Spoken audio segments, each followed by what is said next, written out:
Welcome everyone to today's session. I know it's a Friday.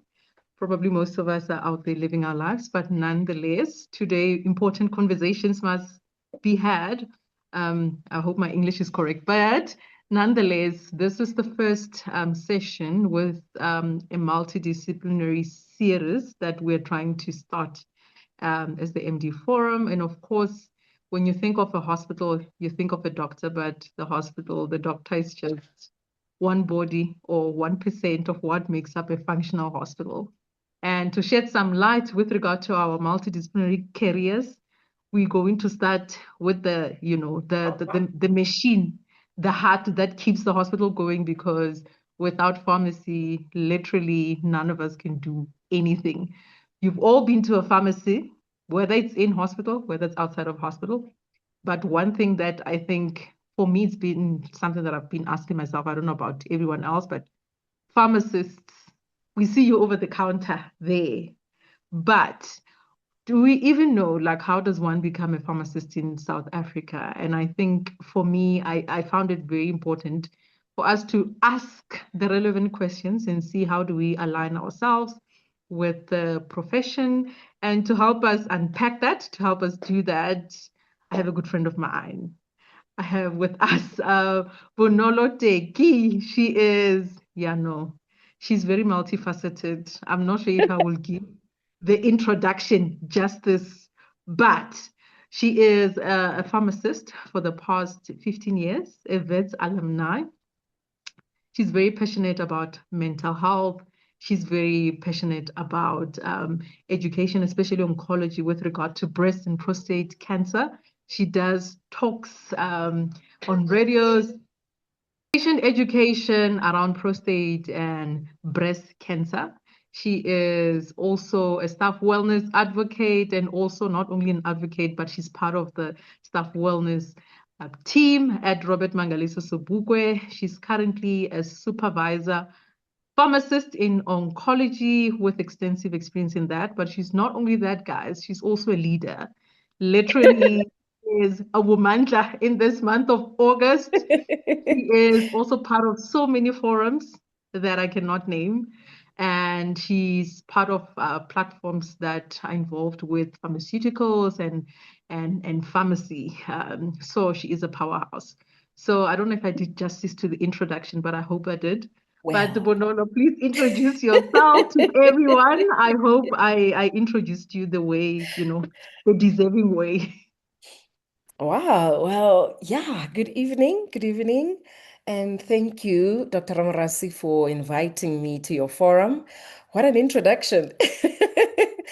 Um, well, yes, as you said, my name is Bonolo Teki. I am a pharmacist by profession, and I am a human being.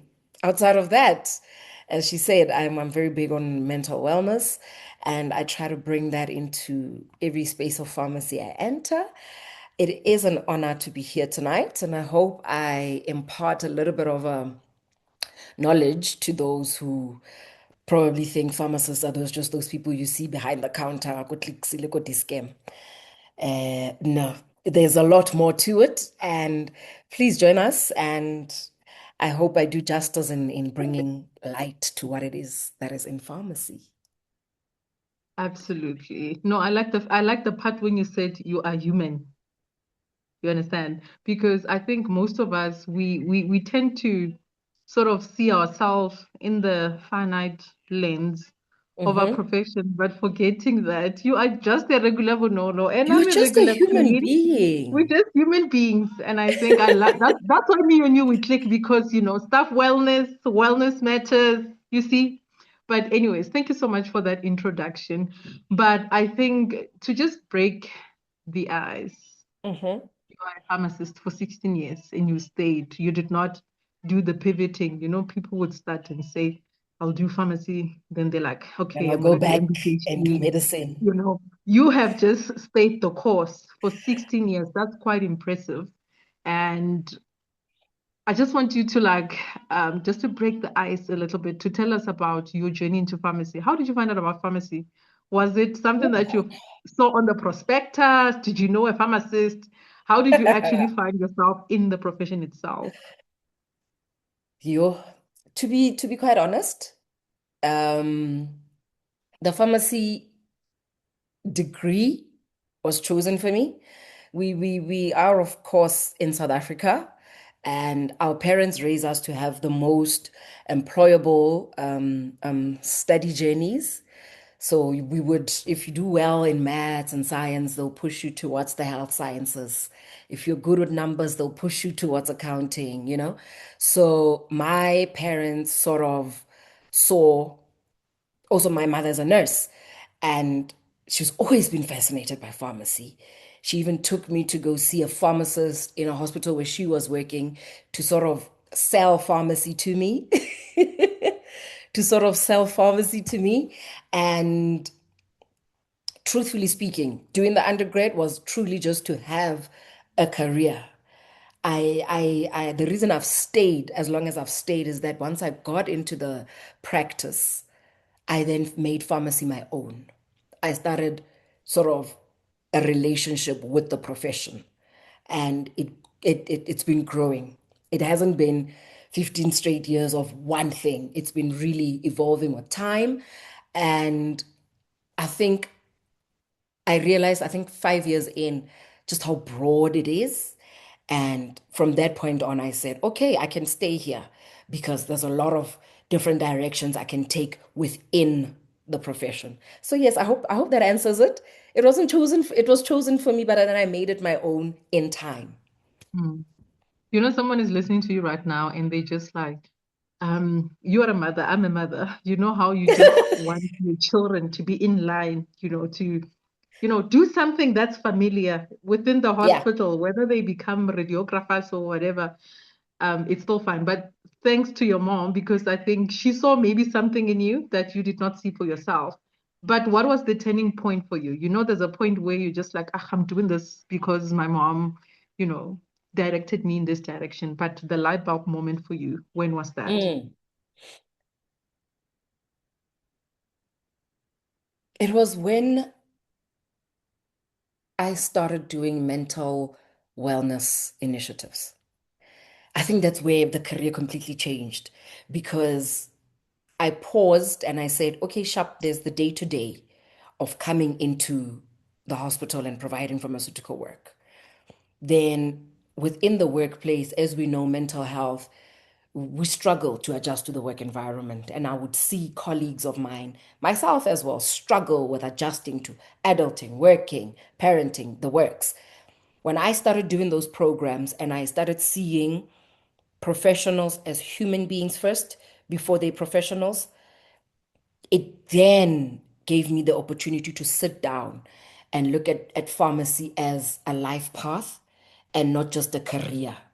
Because I paused. I got out of the red race of, oh, we're making money. We're just in this to earn a salary. I paused and I added the human factor. When I added the human factor, that's when I said, okay, so I don't have to just stay where I am because I was in one unit for 8 years. An opportunity came for me to then go into oncology.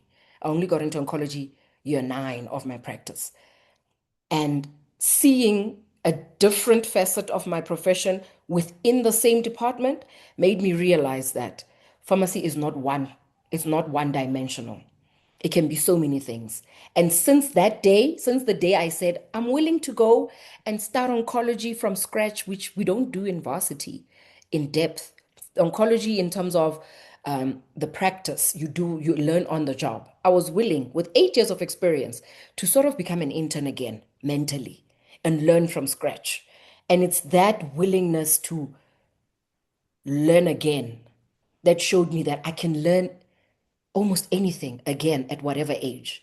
And since then, my career has not just been Bonolo Pharmacist, it's been Bonolo Human Being before Professional. And that makes me just tap into so many other little parts that to other people look like, is she really a pharmacist?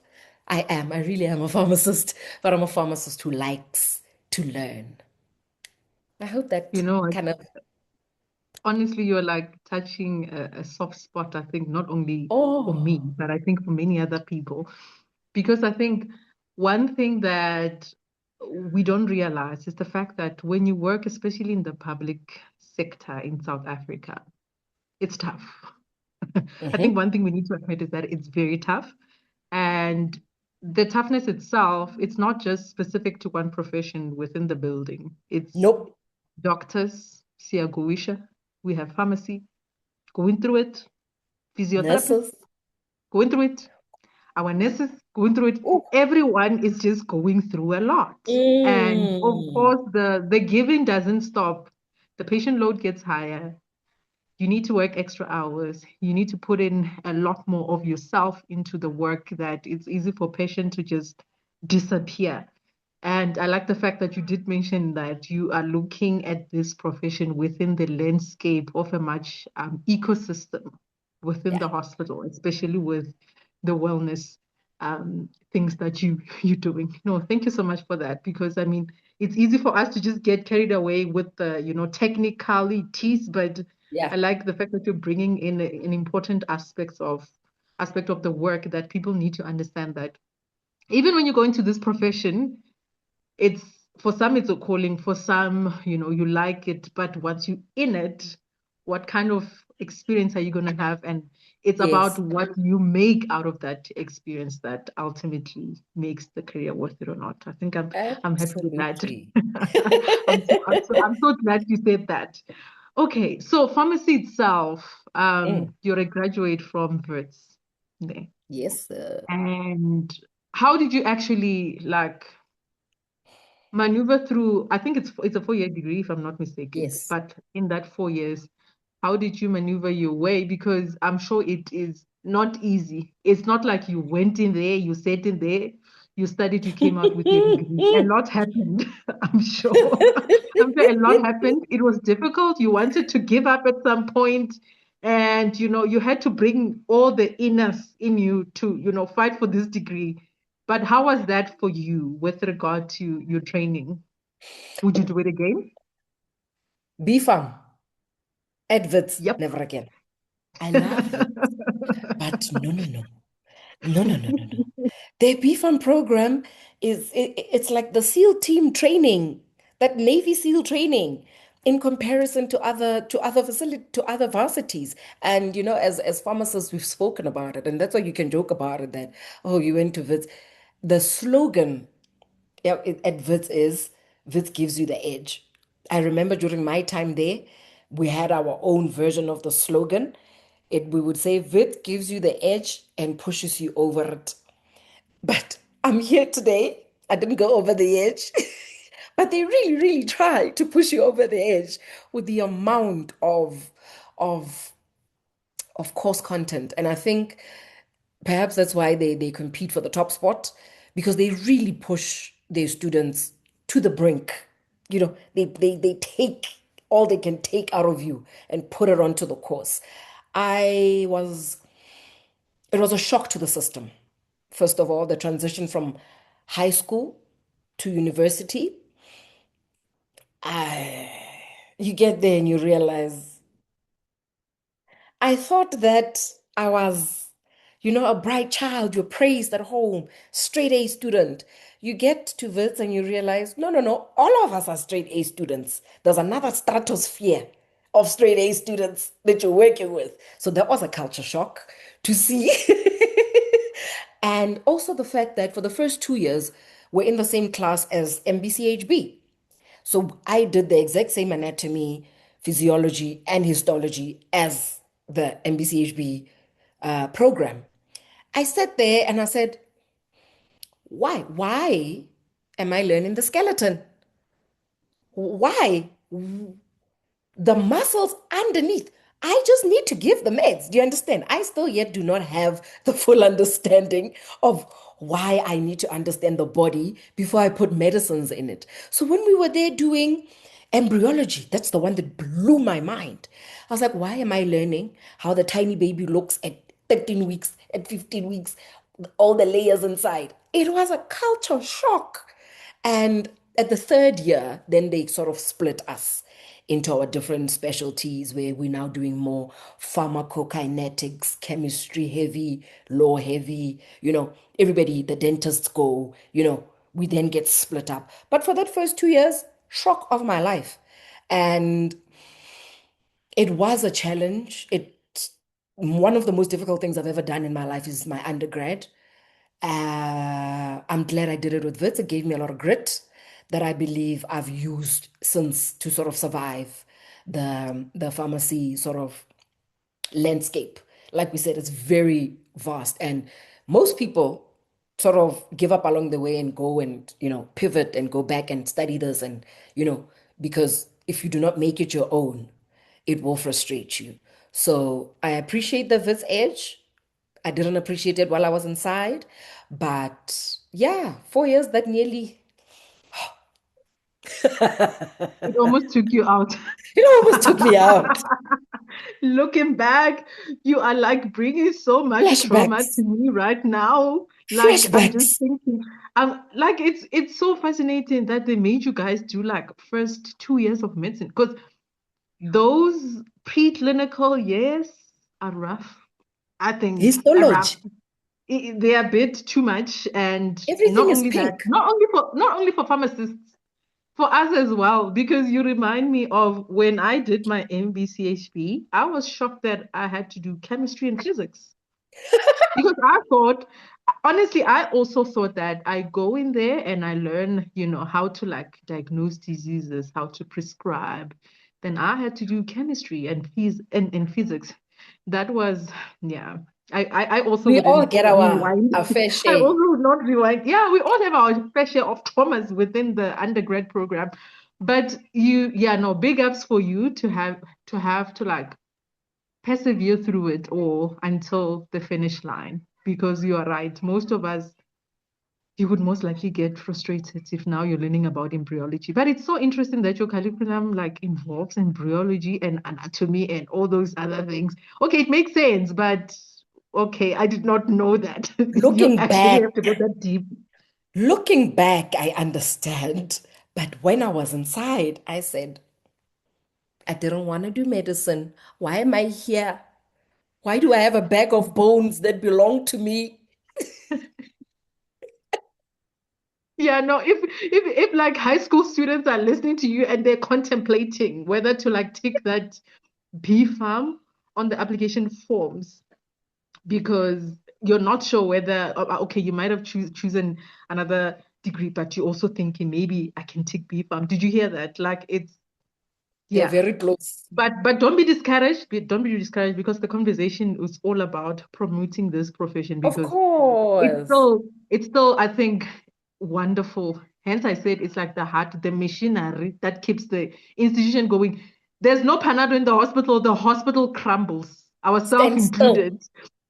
It stands still. Should there not be medication, the hospital comes to a pause, unfortunately. Hence, I say we need pharmacists, guys. We need pharmacists. Okay, so let's talk about the Hmm. training pathways.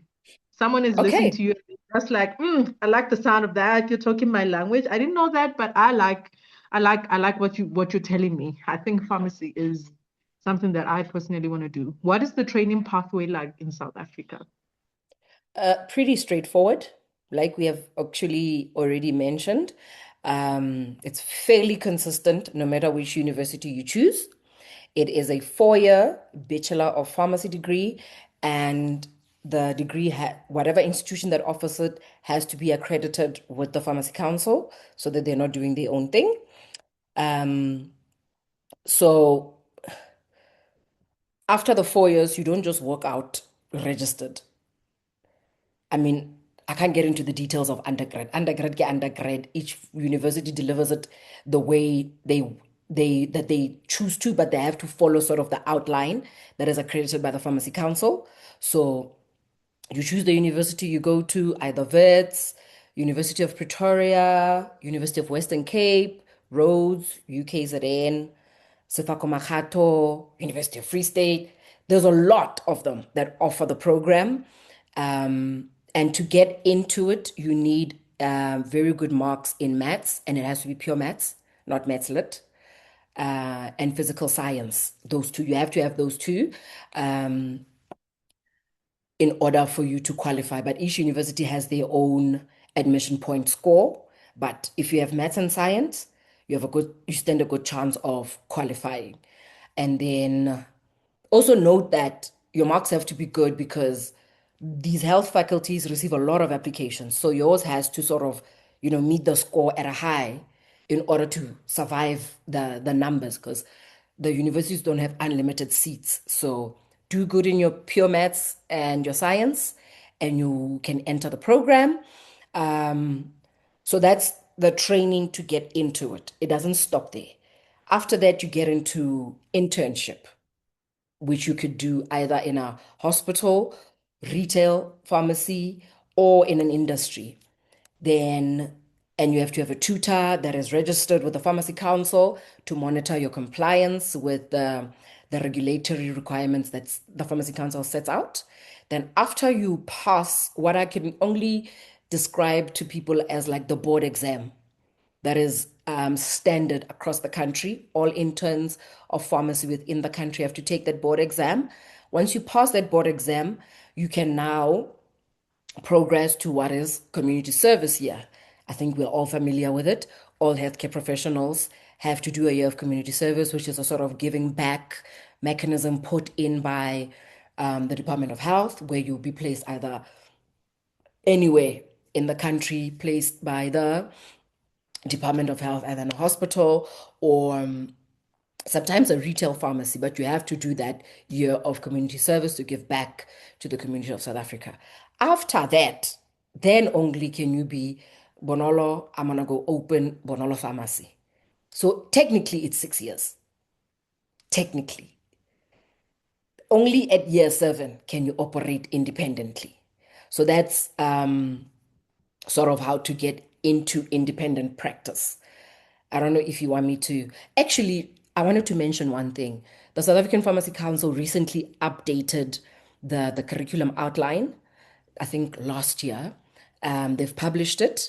And what I found very interesting about this curriculum outline is that it spells out exactly what a graduate must be able to do and not just what they should have studied. And importantly, considering the AI space we live in now. So what is highlighted a lot in that curriculum is the requirement on training on modern technologies like electronic health records, automation, telepharmacy, mobile health apps, because the graduates are coming out of university today are not like us back in the day, are not entering a profession as automated as it, the profession now is so digitized as compared to when we graduated. And the Pharmacy Council wanted to align the curriculum outline that the universities must follow with this digital transformation that is happening across all healthcare professionals.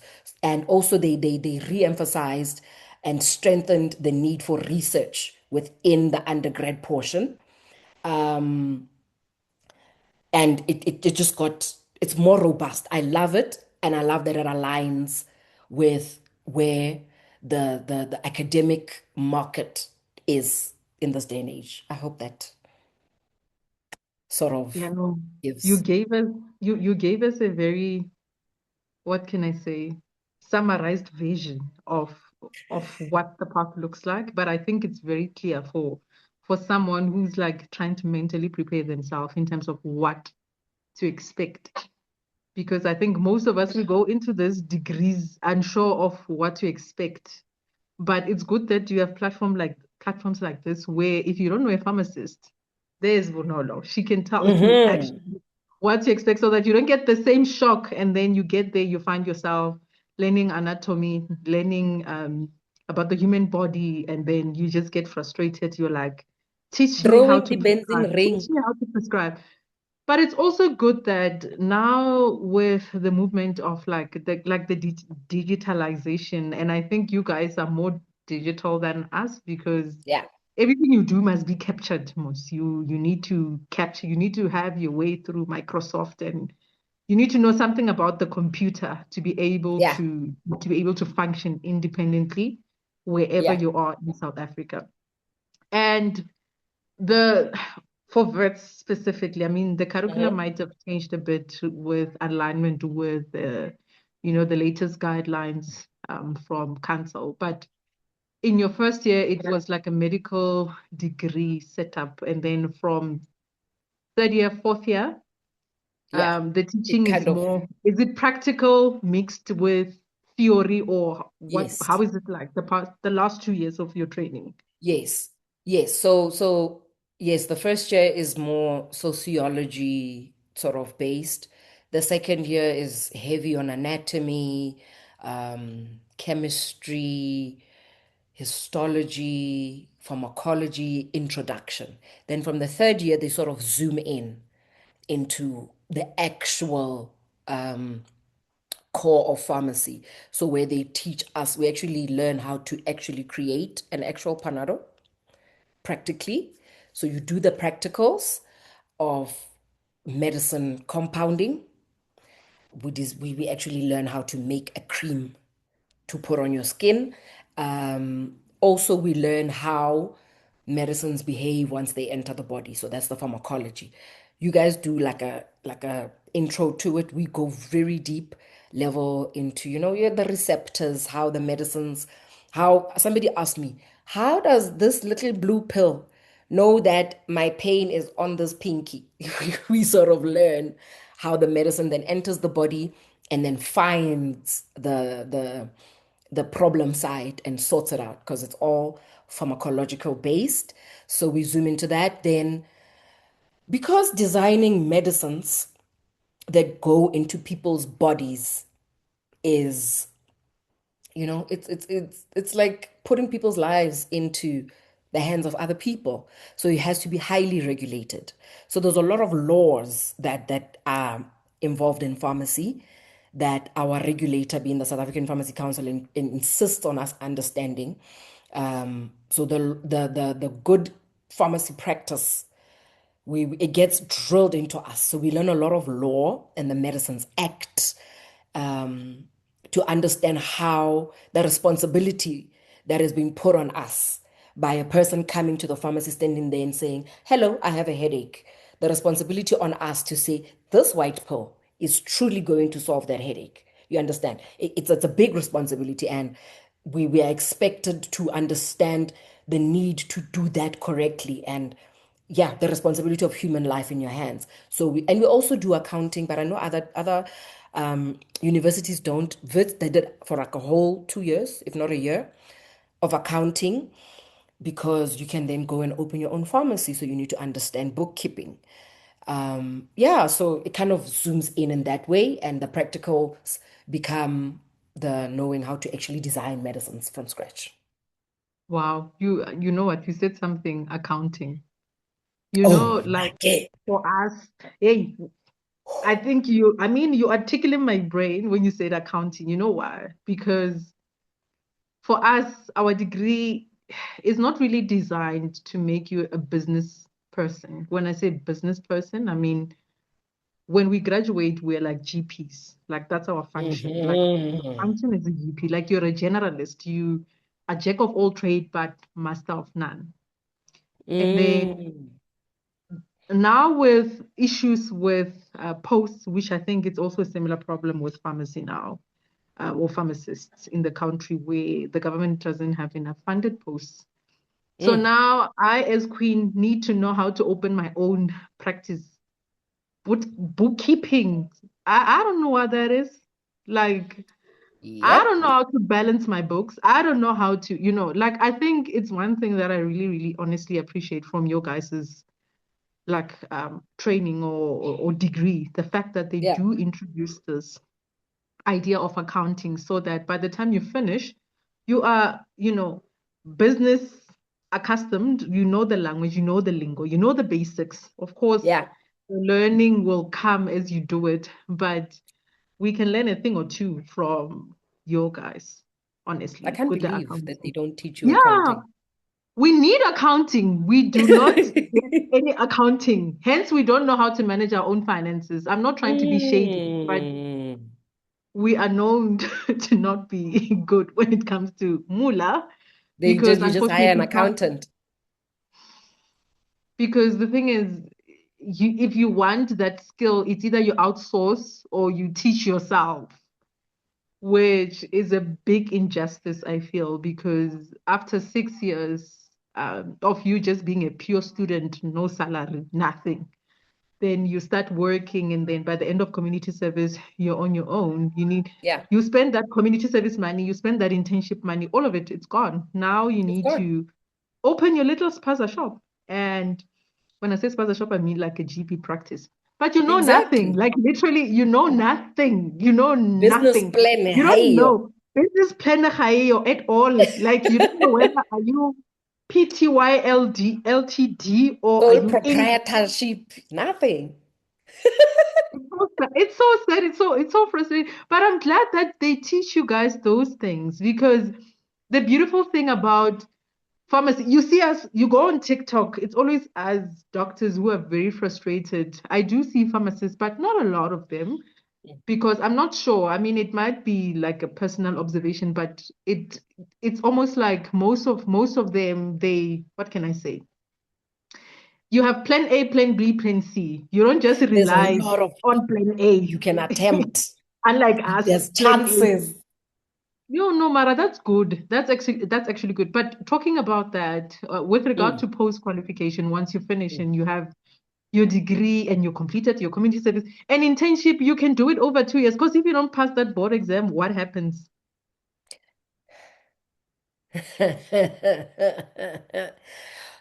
Most people pass it because they know how what a problem it is. So our pass rate is usually in the 90s, like high 90s. When you fail, it doesn't happen once a year. The pharmacy council is lenient in that they let it sit a couple of times a year. So you'll be a little bit delayed for your community service, but you try to take it again as soon as possible so that you can be released to go to community service. Because up until you pass, you can't progress. So you don't have to do the internship over. You just have to write the exam again, but very Oh, soon. until you pass. So your contract is 1 year internship, that's it. Yes, so most people know that if I don't make it, I'm messing up a lot of other stuff. Also, there's a lot of, it's an open book, first of all. It's like a law board exam. It's an open book. They're given a lot of webinars to prep, and your tutor would help you prep as well. And there's a practice exam before the actual exam. The council actually hosts a live practice exam so that you see where you are. Then you go I back know, and prep Hi, properly. you are making me jealous. Yo, guys, pharmacy can't tell. We need you this side. Because what are you saying? That They're so you go supportive. there prepared like a soldier who knows this thing. And it's quite a Oh, difficult exam. I guys. remember when I wrote mine, I didn't sleep for 3 days because I said, this is wafa wafa. You do this once. And my tutor had told me, you're not going to go there and embarrass me. I've taught you everything I can teach you. Because your tutor is a pharmacist as well. You know, the tutor is a pharmacist who's in practice to help you adjust to everything. So it's like somebody who holds your hand for the first year and shows you the right things to do and all of that. So yeah, you study for it like it's finals. You make sure that you pass. But yeah, life post grad, there is like the kind of career you get into and post grad in terms of studies. Do you want me to deal first with the jobs and not the actual further studies? I think what are the options post community service? You can work in private, like Yeah, oh, there's a ShopRite, lot. There's a Discam, and lot. or you can work in public, or what are the options, like the Yeah, okay, cool. traditional? Okay, cool. So, yeah, people often get surprised by how wide the profession actually is once you've qualified. And I'll take you through all of them. So there's community and retail pharmacy, which is what we commonly know as Discams, the Clixes, the Mediorites, uh, which is what most people actually picture when they think of a pharmacist, right? And it is the most visible, very patient-facing side of pharmacy. But then there's hospital pharmacy, which is where I've spent most of my career. And that in itself like I said, it has a whole it depends the level of a hospital you're at, and I'm in a tertiary hospital, so I get to see all manner of illnesses. And as such, we have created several types of pharmacies within the hospital, like specialized for pediatrics, specialized for oncology, specialized for renal, specialized for specialized illnesses, as well as just one that focuses on patients inside the hospital. So that's how in a hospital pharmacy there's a lot of aspects. Then there's industrial pharmacy, which is manufacturing, quality assurance, and regulatory affairs. And then there's also academia and research. You can do an academic internship where you do research and get your master's in pharmacy as your pharmacy internship, do your ComServe, and then decide thereafter, are you staying in academia, being an academic pharmacist, or you go back into practice. There's also public health and government, which is policy work and like provincial and national pharmaceutical management, like working at the Department of Health to formulate these standard treatment guidelines and the EML, and where all of it starts. You can even go work there as a pharmacist. And of course, the tried and true that we all wish we could access is the entrepreneurship, which is owning your own pharmacy or buying into something like that. So beyond the workplace itself, you can study to open more doors. And I think most people underestimate like that, what that would then do for you. So you can decide once you're inside a workplace that you're going to now specialize.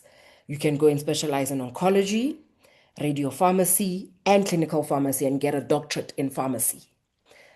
There's also pharmacoeconomics that you can take as a route, and health economics that is more for pharmacists who are moving towards managed healthcare, like being on medical aid consulting, working for Discovery, and health technology assessments for the vitalities, and how there's the group of people who sit and decide how many points it takes for you to look like you are fit. The group involves pharmacists as well. And that's not all of it. There's the regulatory affairs and regulatory science, which is for those who are working on now the drug licensing. Um, and that's more like when you go SAPRA route. You go work for SAPRA to regulate the medicines and the production thereof. And then public health pharmacy and pharmacovigilance. Yeah, pharmacy is so multifaceted, guys. Where you then now form part of the regulatory teams within the management of the pharmacy for the country. Then there's the industrial side, where you are now formulating and manufacturing, doing R&D of actual drugs and quality control, where you work for the companies like your Aspens and Adcock Ingrams, where the actual pills are made. You get pharmacists there who really make a lot of money. And then you can get into business and leadership, which is obviously when you now pivot. We can't not tell people that once you have the undergrad, you can't pivot. You definitely can pivot. And a lot of people pivot in the way of MBA or a postgrad in business administration or leadership. And that's more for people who are moving towards management and leadership roles, wanting to go those very high positions, being CEOs of these companies and such. And I'm very interested in that. I'm trying to grow that bone. But yes, it's very, I'm pretty sure I'm not covering all of it, but it's very wide. Oh, hi, Shem. I'm so jealous. I don't want to lie. Like when I say jealousy, jealousy in a good way, because you're honestly cracking my skull right now. When I say cracking my skull, I'm honestly learning a lot. And I think I'm not just speaking for myself, but others that will listen to this. Because, you know, with every problem, there comes a solution. And different degrees in the health sector are sort of designed in a specific way. I cannot help but compare notes because I can see what the good that pharmacy is doing with regard to Mm. its graduates, its training, its, in terms of its alignment to serving, you pay a lot of money for that degree. And of course, when you come out of it, you want to be employed, you want to Yeah. work. Where for us, it's more of we have a heavy reliance on government and public sector. So though there are so many other roles that we can find ourselves in, but it's not like you see how you're like naming all of these things out, and me going into pharmacy knowing I have those options sort of Yeah. puts me a bit at ease, knowing that Yeah.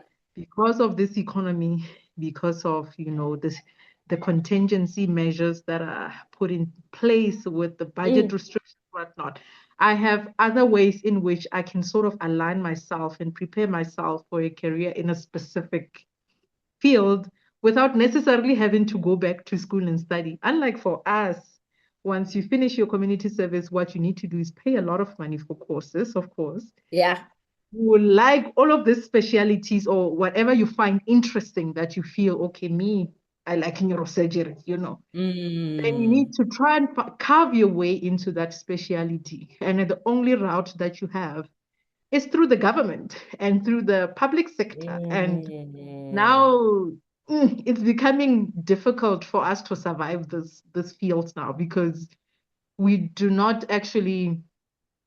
I don't know if it's because they were never traditionally highlighted, all these spaces that we can find ourselves, or maybe spaces are limited there, but most of us, maybe we have heavy interest in specialization. And specialization They in South are. Africa, it's only in public. It's only in public. You I've can't met specialize in private. I've met a lot of doctors who are in very interesting sort of, Yes, I didn't even that's touch something clinical research. we did. That's what we're trying to do to make people aware of the fact that there's so many other niches that we can tap into. But I think given the fact that most of us want to specialize, you want to become a specialist Mm. because, Specialist psychiatrist, hey, yeah, you want to be a specialist psychiatrist. gynecologist. Waibona, you get it. So we Yeah. want to specialize. Why do we want to specialize? We want to specialize because number one, getting there, it's heavy, but once you specialize, you're a specialist, there's a greater earning potential, number one. Number two, you can just focus on one niche. Number three, you do not Mm. necessarily have to work as hard as you are as a working as a medical officer because it's either now Mm. you can pace yourself. You can decide, do I want to work harder, make more money, or do I just want quality of life type of Work a thing? So smart. it's like a golden thing for us. It's like a thing that we Yeah. look forward Yeah. to.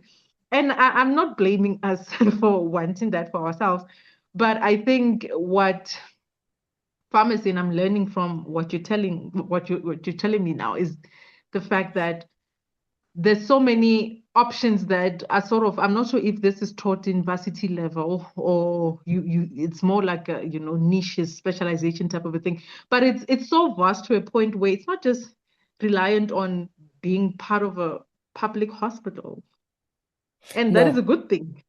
That is a nope, very not good at thing, I all. think. Not at all. Sitting here thinking, I actually didn't even mention all of them. There's Because more. there's still trials, clinical trial research you can join and be a pharmacist, a clinical trial pharmacist, a trial pharmacist, where you just work on testing medicines with a doctor. Doctors also do that as a full-time Okay. thing, Yeah, no. where they work Mhm. in the clinical trial research center, where they just keep getting studies in, because the drugs have to be tested on somebody.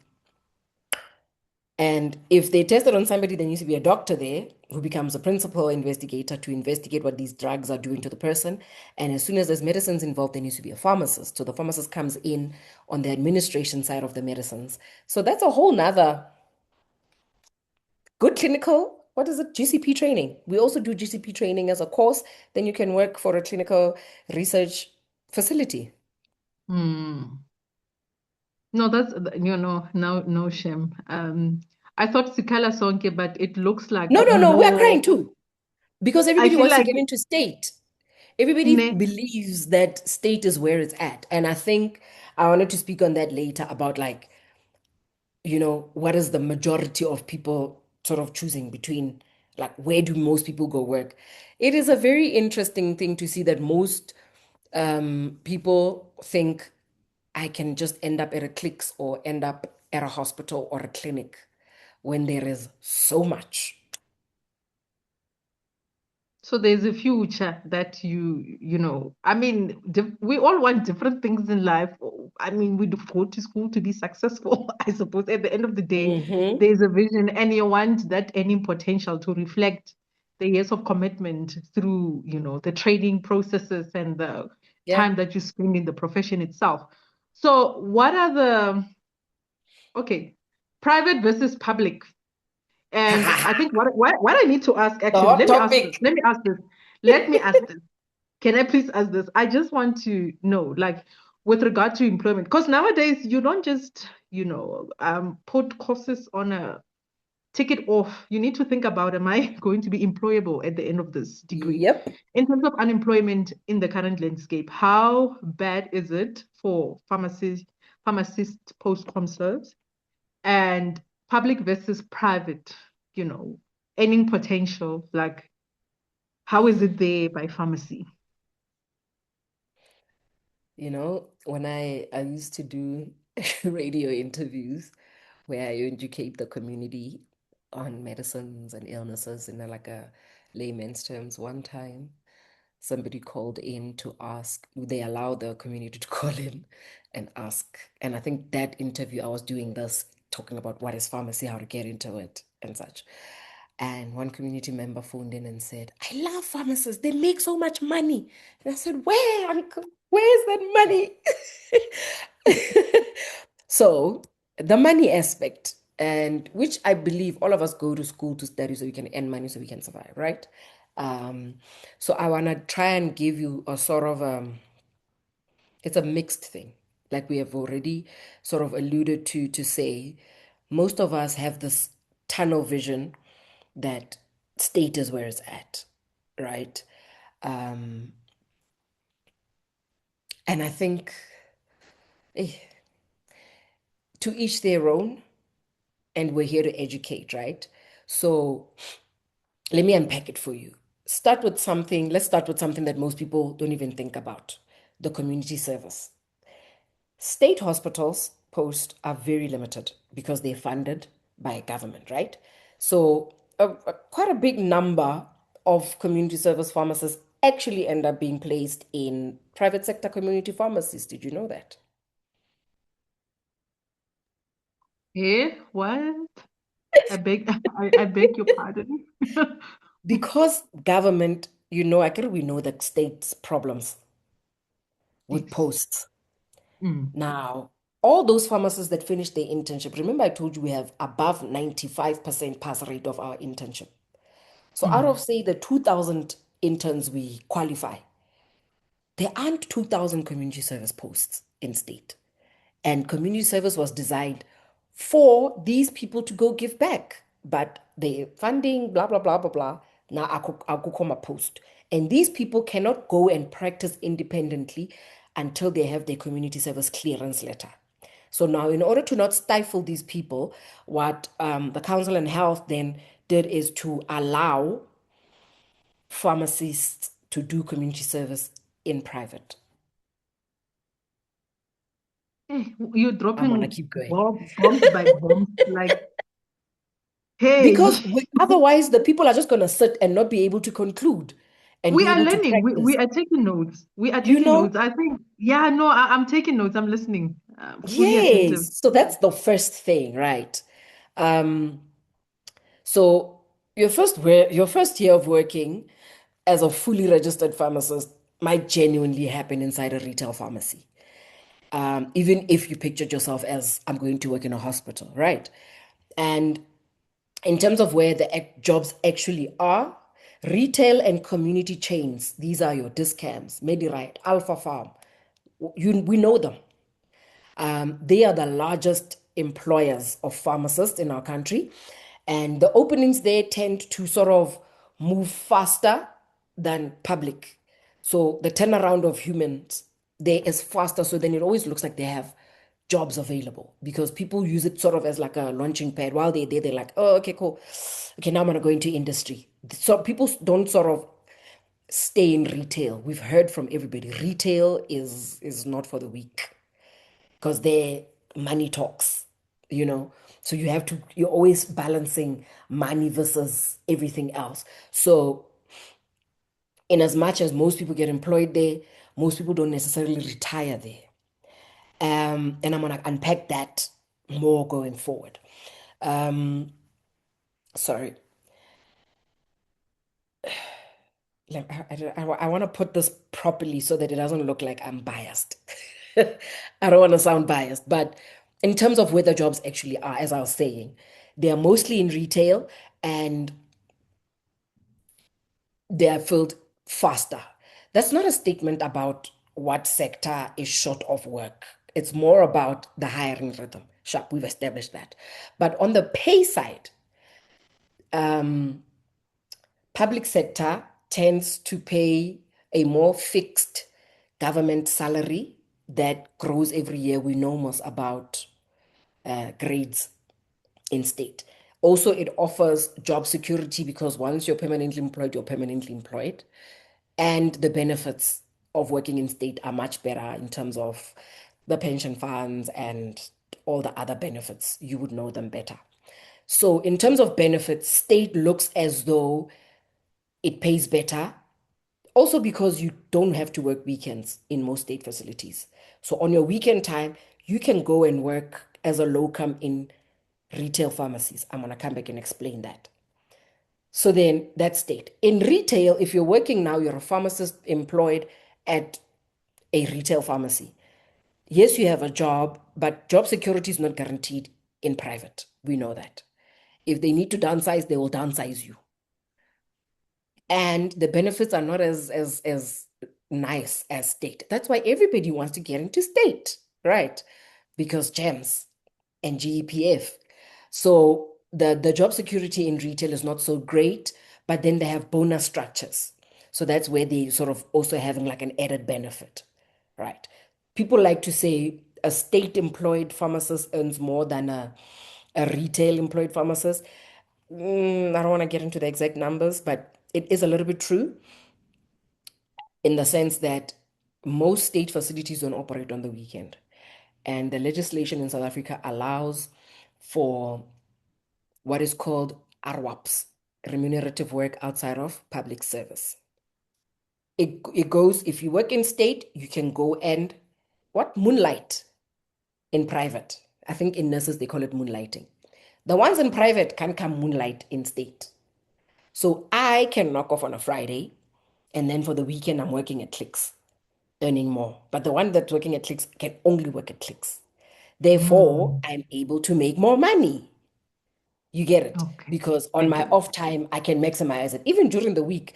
But then, of course, you saw that the government is regulating those RWAPs very tightly so that I then don't end up working too much at private that I am never at my actual state job, cheating the system, earning two salaries while not showing up for the other job. So that kind of, that landscape, I hope it makes sense. Um, Then there's one thing that the public sector can't offer, even though it offers job security, it doesn't give you space for ownership. I think all of us would like to leave a legacy behind, right? Now, the problem with working in state is it belongs to Cyril. It will never be your pharmacy. Uh, and I mean, in private, you can grow yourself to a point where you now open your own pharmacy because of you learn the business from working in this pharmacy. You take the lessons and you go open your own, or you buy into that very pharmacy. You can't buy into a state pharmacy and get ownership out of there. So each side has its pros and cons that make it financially sort of viable, right? um but it's not just the choice is not just binary like private or public. There's also what's called locum work, which sits in the middle because it's that thing that state employed pharmacists use to do RWAPs. You get pharmacists who are doing locum work strictly.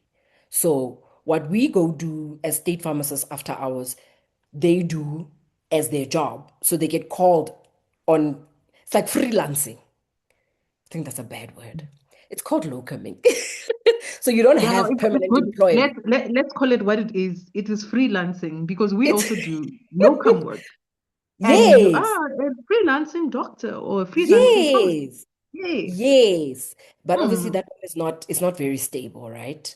And Hmm. it if they you come if they need you. The other last thing that people don't often think about is the location. If you are in the bigger cities like Gauteng and Western Cape, they have the highest concentration of pharmaceutical positions because the plants are there, right? So the supply demand is high, right? But then the rural and underserved areas, they come with a little bit of a benefit, rural allowance. So you can earn more by working in the rural places. People don't think about that and they don't want to go work there. That is why it looks like there is rampant unemployment.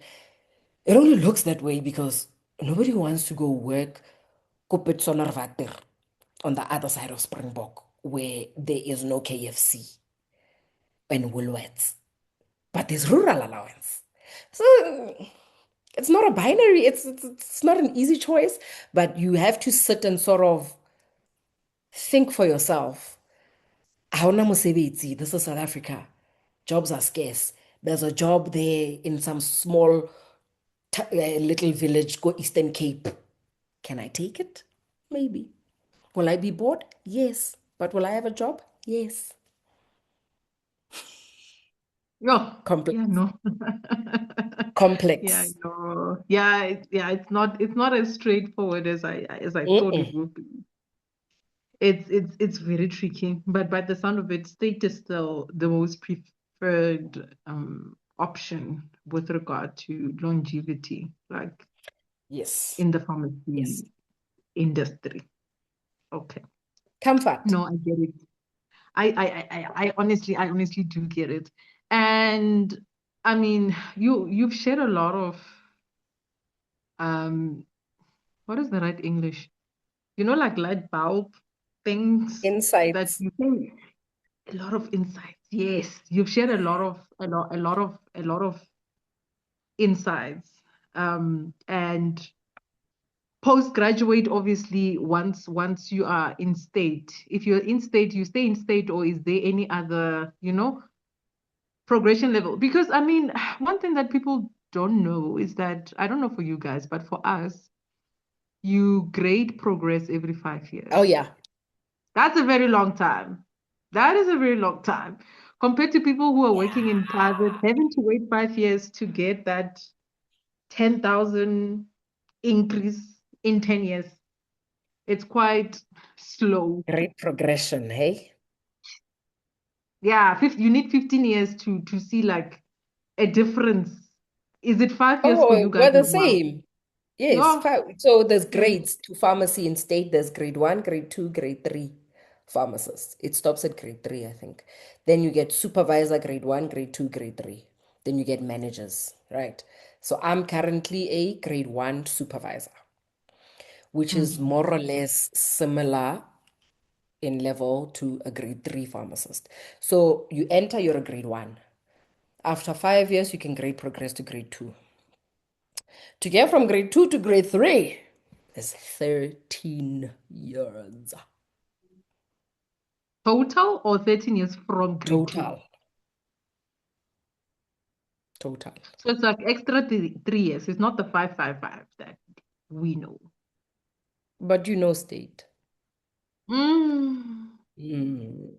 Yeah, let's not Yeah. behave like spoiled kids, guys, who are ungrateful. We're still Because grateful for accurate, the there's job. also that king 1.5.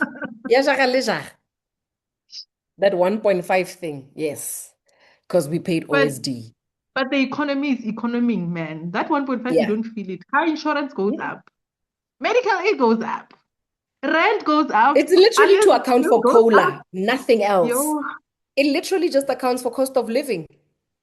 Mm. And it doesn't even cover it. That is why the South African Pharmacy Council and a lot of the other associations are trying to keep educating the kids entering the profession to understand that don't just look at state, open Mm. your eyes. You probably can make much more money by yourself and growing yourself than sitting there and waiting for the government to catch up. You know, You know what? yes, we need I, people in the government, but mm, we also need innovators. I'm listening to you with my ears to that wall there, like literally, because the greatest frustration for doctors in South Africa has been, it feels, or at least it feels like the unemployment crisis with the perceived reliance of government taught to us from, that's the exposure you get in medical school essentially. You just see medicine in a hospital. So no wonder Mm, most of us only see it as an option. But it feels like it's a very lonely fight. Why? Because unlike, um, Pharmacy Council, trying to make, pharmacists aware of the fact that you cannot rely on the government. We and also our regulatory body can learn a thing or two from mm. pharmacy, with regard to equipping post-community service doctors, to Yeah. open their eyes, to be, you know, to get exposure to these things. It's good that Mm, technology is here, and if you go onto TikTok or you go on Instagram, you can tap these things and learn these things for yourself. But absolutely. if you don't know about these things in undergrad, you can't you what is the right word? You can't plan, you can't map out Career your steps. pathing.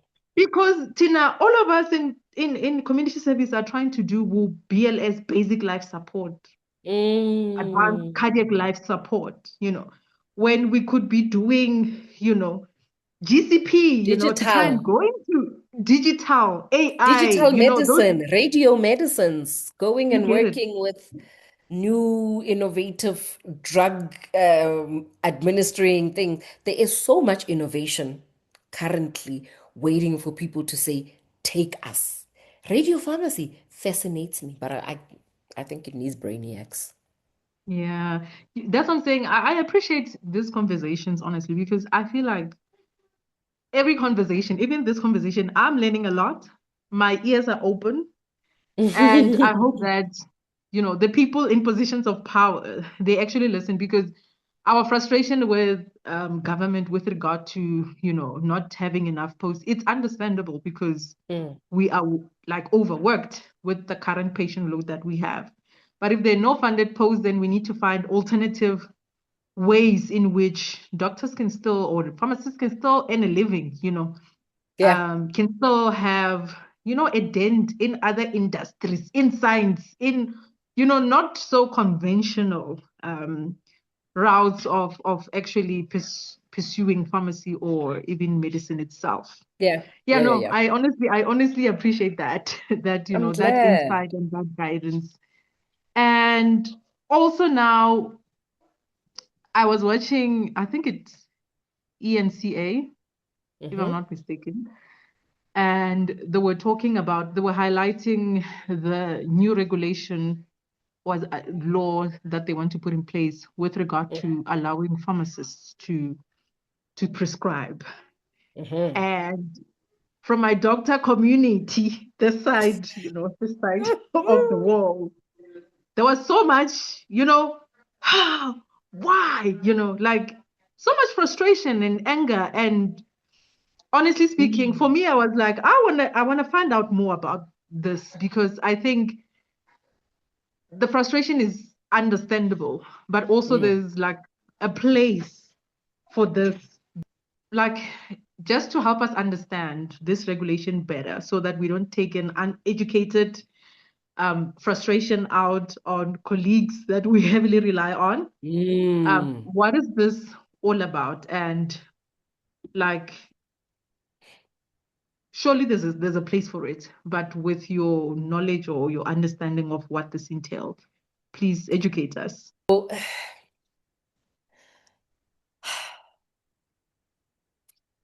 I'm going to unpack it and then I'm going to give you the flip side of the coin, okay? And then at the end of it, I want to hear if you understand that there's a duality to this.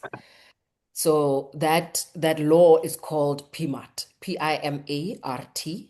I'm assuming that's what we're talking about, right? PMART. Yeah, yeah.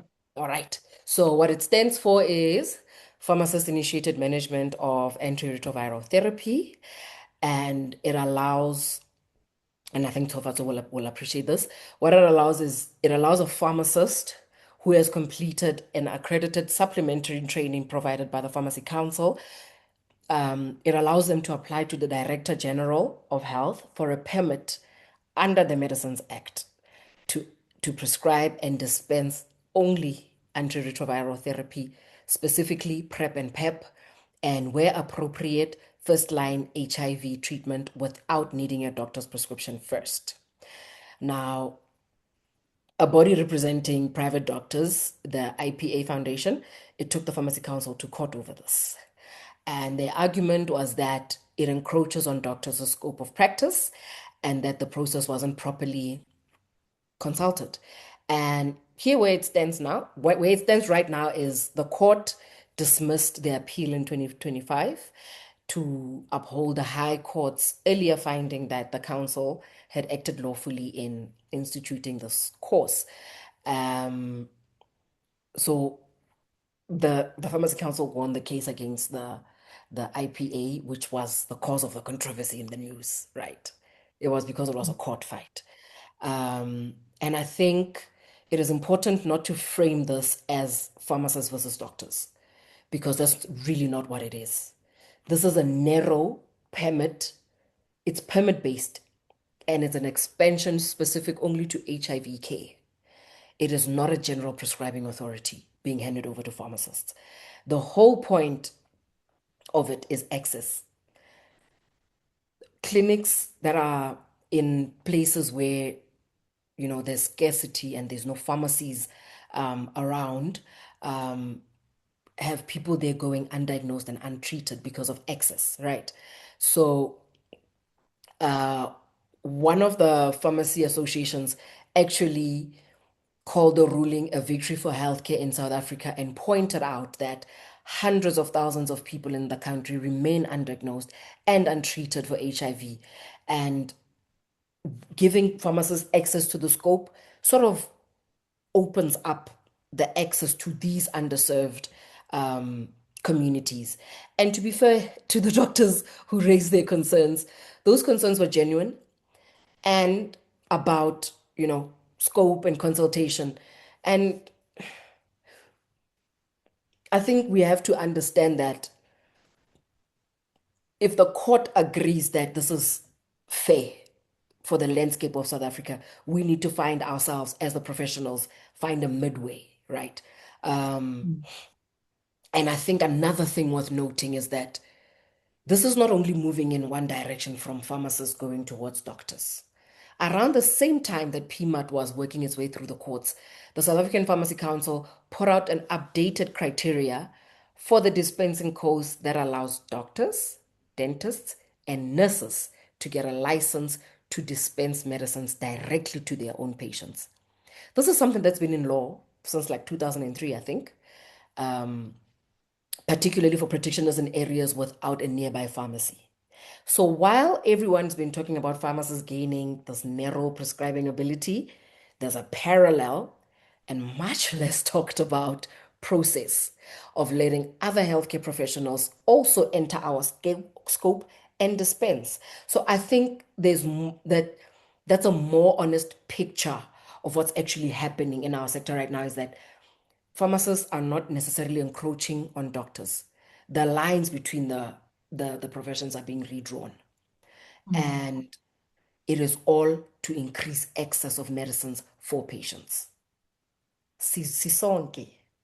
Yo, thank you so much for that. Yo, guys, we were so misinformed.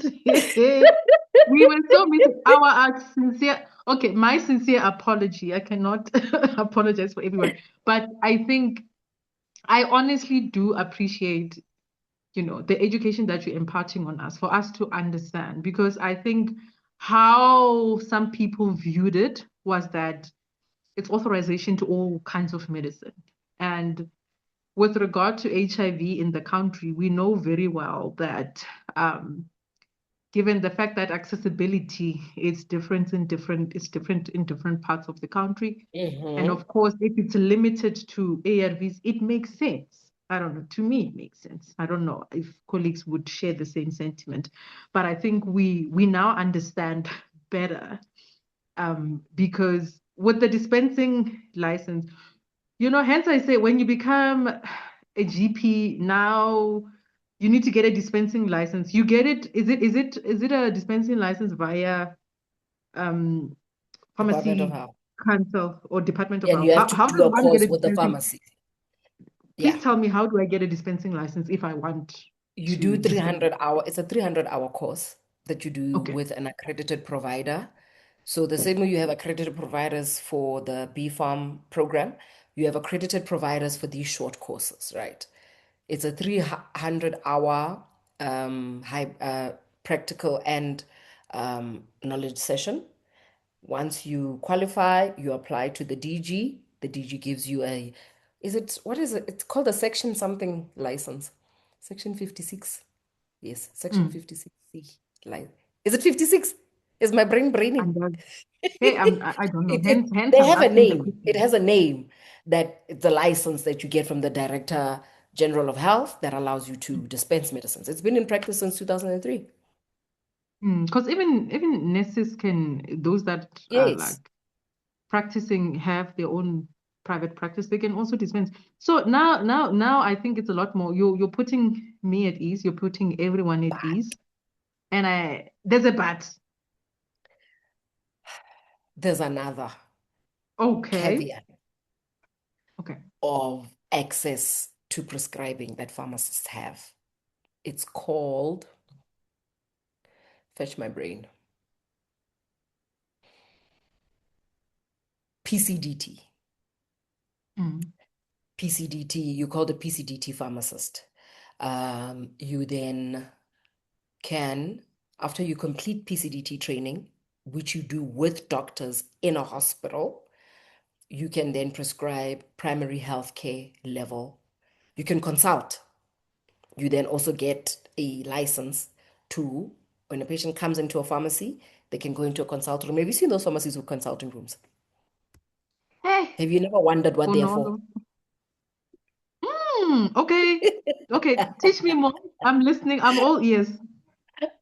Yes, so you do it and then you can diagnose, prescribe, and administer medicines for common illnesses, primary health care, basically. And you But I do the mean, we, course we with already a have university. over-the-counter medication, Mus. Actually, if I have flu, I go Yes, there by the counter and then you can prescribe not for those me. ones. I'm Not those talking ones. if you come in and they assess you and you have high blood pressure, that PCDT accredited pharmacist can prescribe hydrochlorothiazide and amlodipine. Is this also now the new It's not new, course it's been that in practice for a long time. it's been in practice for a long time? I actually Okay. tried to do it. I tried to Mm. get the hospital to pay for me to do it. By the time they agreed to pay for my studies, my my registration had expired. So you But get extra basically, training. yes, it's literally like a course. Takes about a Okay. year. It's like specializing sort of for pharmacists. But then it allows us just a very small, the scope of practice is very limited and it's highly regulated by the Pharmacy Council. They go around inspecting if they're sticking to that, close scope. Mm. So Okay. it has existed that between pharmacists, nurses, and doctors, we do this. Because I'm sure there are doctors who feel like, oh, nurses are trying to be doctors. It does this, but it's all meant to increase access. We only know, someone said to me one time that the world is not just what you see in front of you. We know what we see. We don't know what life is like in that village where there's no electricity or, the nearest hospital is 100 kilometers away, but there's a town with a pharmacy, where I could go for flu and get an antibiotic. You can't get antibiotics over the counter. You can only get Sinucon. You understand? So when you go into a Mm. pharmacy and the pharmacist has PCDT um, qualification, they can prescribe you azithro 3 days, augmentin, sort you out. If they, in addition, have the PMART certification, they can diagnose and initiate treatment for ARVs until the person can get to a higher level of care because their scope only goes so far. It is just to increase access for the basics. Mm. But then, with regard to ARV prescription, so because obviously there's no consultation, the patient should be on the treatment already or have a proven Can test. initiate. Yeah, can you initiate or is it more PMAT like, allows you to initiate. You have to do the course. okay. Do you understand? I So they I can get it, do. but I'm not sure if I'm getting it to like getting it because let's say I'm a newly diagnosed. Mhm. To be diagnosed, I mean, there's home tests nowadays. Most people can get diagnosed almost like maybe at the clinic or at a GP, or normally GP then would start you on treatment, obviously, if you at a doctor's office. So do I have to bring my tests to say if you are qualified for that, to say this is my HIV test, I need to start ARVs. First Can line. you I can set me prescribe up? if I have PMAT. PrEP, post exposure, I can prescribe it. Especially for the communities at risk, the sex worker Mm. community, the But do you assault need an HIV victims. test? That's what I'm asking. Like you need to give the pharmacist your HIV Or they test, test you meaning that you themselves. need to get it somewhere. Oh, okay.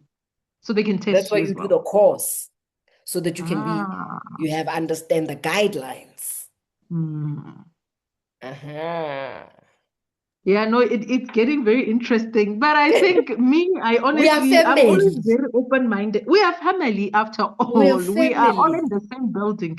No, I do honestly agree with you, with the fact that there will always be that interlink between all Yes, multidisciplinary professionals, and our scope of practice would always overlap, and depending exactly. on the extensiveness of how deep can you go, that is going to be the distinguishing factor between Yes, us as doctors and pharmacists, which I do think for the you, greater benefit of the South African population, I honestly do get it, because unfortunately access yes, is not as easy as we think it is.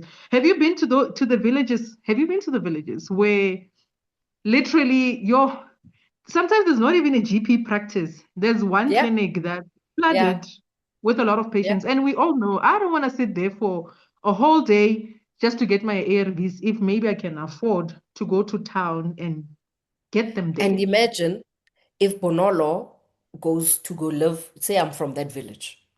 I then go and do my PCDT and I do my Mm, PMAT. And mm, Ibile gave me all the knowledge and accounting background to open a pharmacy. I open a pharmacy that not only provides the basics, I will also be giving first line, the flus, the basic illnesses, little cuts and bruises. Then I'm also able to prescribe post exposure, pre exposure. I'm covering that village just as one pharmacist. It's access. mm. Because doctors don't Yeah. want to live where there's no Woolworths. Don't, dis- Apparently, Lerata don't Woolworths. stigmatize us. Do not Ah, Lerata stigmatize us. Woolworths, guys. I know it's such a funny joke, but I mean, okay, okay, okay. You see, so to But I get increase it. No, I access, get it. you I know get what's it. one that Mm, tickled my brain mm, last on this matter is schools having little clinics like boarding schools. mm, You now have schools requesting because you don't just get that license. The minister doesn't just hand them out. You have to go through a whole qualification criteria. The council has to consider it at length, right? As to whether the little practice you want to open when I as queen to be given the ability to dispense in. Is it a need? It should be that there isn't a pharmacy across the road or a kilometer away. It is to cover a radius. Now, what's happening is these schools want their nurses to be given dispensing license so that they can provide care to the kids inside. So we take it for granted just how much access is needed to medicines. Because a boarding school, in the middle of the night, wanawakula, the local doctor in that small town is sleeping, or there's no doctor nearby. The boarding school is in the middle of nowhere. The nurse needs to be able to administer something first line. Yeah. I think one other thing that honestly on a serious note now, we need to appreciate is the fact that regulatory bodies normally they try and make sure that the qualification that is being given, it does give you the proper training to be able to function in that scope of practice. So I Absolutely. think we need to appreciate the fact that you need to undergo extra training, and that extra training obviously would make you a lot more knowledgeable with Yeah. regard to the niche that you specifically want to hone in, that you need Enter. to Yeah. focus in, that you need to specialize in. Let's just call it a specialization. It's a You specialization, are truly. subspecialized. You can do a bit of, Mm. primary healthcare and you can dispense. Okay. Yeah, no. Hey. I think my questions are honestly thoroughly answered. Okay, Dumela. Hi, Hi. Noni. Nna ka leina ke nna Tshofatso, and I'm currently doing my matric this year. Oh. Ke utlwile ausi Bonolo a re di-requirements tshwanetse di be high ko physics le maths, mara a sa nka mpotsa hore yena hore a kene ko vets o kene ka kae, because oh wow, ke di-requirements tse di high tse di bjang, a sa nka ka understand. So maybe if yena ka mpotsa hore o kry-ile bokae, maybe le nna ke tlo ba le hope ya re yo ausi Bonolo o kry-ile bokana, and then a kry-a chance le yena, yabo. So ne nyaka go botsisa ka ntho eo. So, Queen, do you wanna? Of course, by all means, please do tell us. I was tempted to also ask you at some point, but I wasn't sure if someone else would also be interested. Please tell us. Get other kids inside pharmacy. What should they aim for in matric?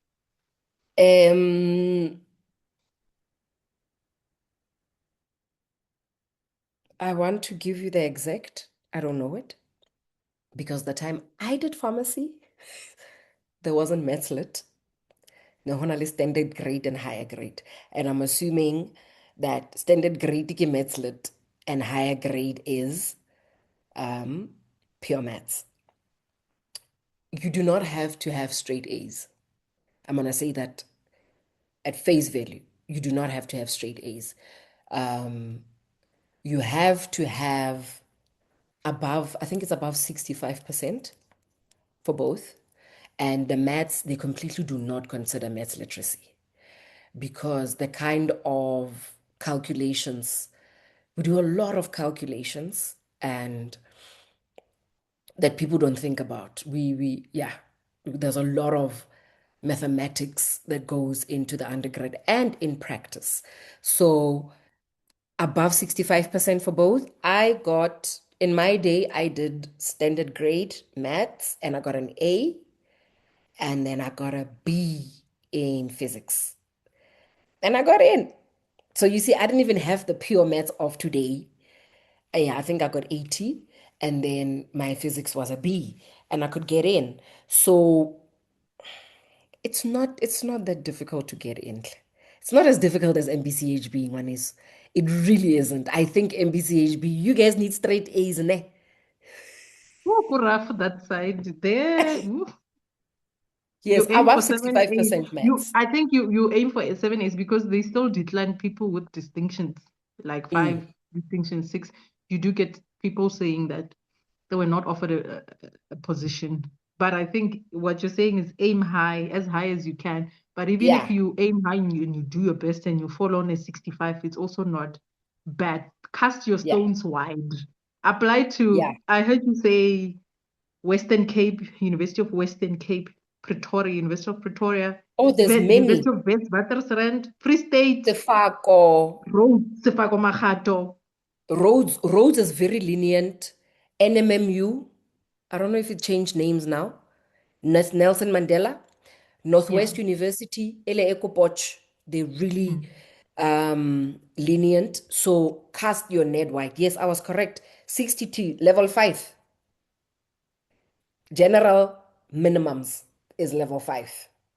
But for you to be work on A's, work on those A's. Jehovah Zoutle, sebenze girl, study, work hard, recoup yourself, do your best. Okay, thank you. Yeah, I'll do my best. I'll do my best. Please. You would love it. You'd absolutely love pharmacy. You're sitting with a doctor and a pharmacist, and the doctor is more jealous of the pharmacy career. That should tell you something. It's really nice. There's so much opportunities this side. And also, the reason why I say aim for A's is because, like I said in the beginning, the shock I got when I got to visit and I realized that there's a reason why they want us to all have such high marks is because the level at which you are studying is very high. So tlhogo ka dibukeng, and but I'm big on being a person. If your mental wellness is balanced, the marks follow. The books do not feel so scary, and the A's naturally come. The brain retains information well. Um, I believe in you, Tseho. I think you I think you can do Okay, thank you. it. Yes, Yes, thank you. Bonolo, you Uh, are inspiring our children, and I'm so glad that you asked that question because um gauging how much do you have to work hard in order for you to be able to enter these programs. It's important because you need to set realistic goals. But I think the standard now is just to aim high, do your best, and then hope for the best. And then eventually, if you cast your stones wide enough, they will take you.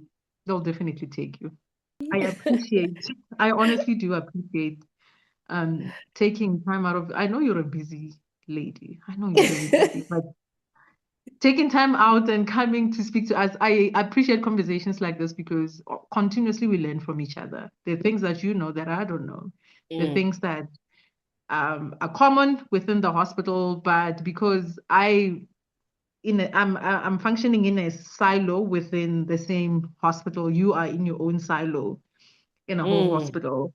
The more we have these conversations as multidisciplinary team members that yeah, equally contribute, to healthcare and patient care, then it makes us a lot more open-minded and to understanding collegiality, not only that, but also working together because you did say yes. C1, we are one. We are Usimunye. one. Simunye. Simunye. Yeah, Yeah, one. no, but no, thank you so much. But I think in your last words, speaking to, high school students like Bochero and others who are considering pharmacy as a because people will listen to this and they're like, I did not know about pharmacy. Because one thing that you need to appreciate, as who come from villages who don't have access to people like Mm, yourself, we take what we see on media. And when you think of a hospital, you see a mm, doctor. So you're not always open-minded with regard to the fact that there's physiotherapy, there's pharmacy. Working in a hospital doesn't mean dietitian. you need to be, yeah, doesn't mean you need to be a doctor. There's so many other things that are Mm, equally mm. important that you can do.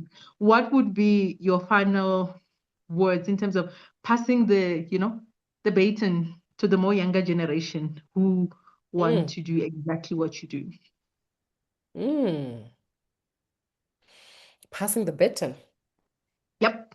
Taba ye ya legacy. Oh, all right. I think if I had to name the legacy I want to leave, it wouldn't be tied to a title or to an achievement. It would be balance. We spend so much of pharmacy training, and honestly, so much of this profession being taught to be excellent, to be precise, to be disciplined, and to be accountable for other people's lives. And all of that matters deeply. But somewhere between excellent professionals, a lot of us forget the first half of the sentence. We are human beings before we are professionals. And that order matters. If you lose yourself in the second part, the first part suffers and eventually so does your work. So whatever corner of pharmacy you find yourself drawn to, whether it be community pharmacy, industry, research, whatever it is, my hope for the next generation is that you build a life around your career, not just a career. I hope that you protect your rest the way you protect a patient's life. I hope that you notice when you are running on empty before a crisis, and that you don't treat asking for help as a weakness in a profession that already asks so much of us.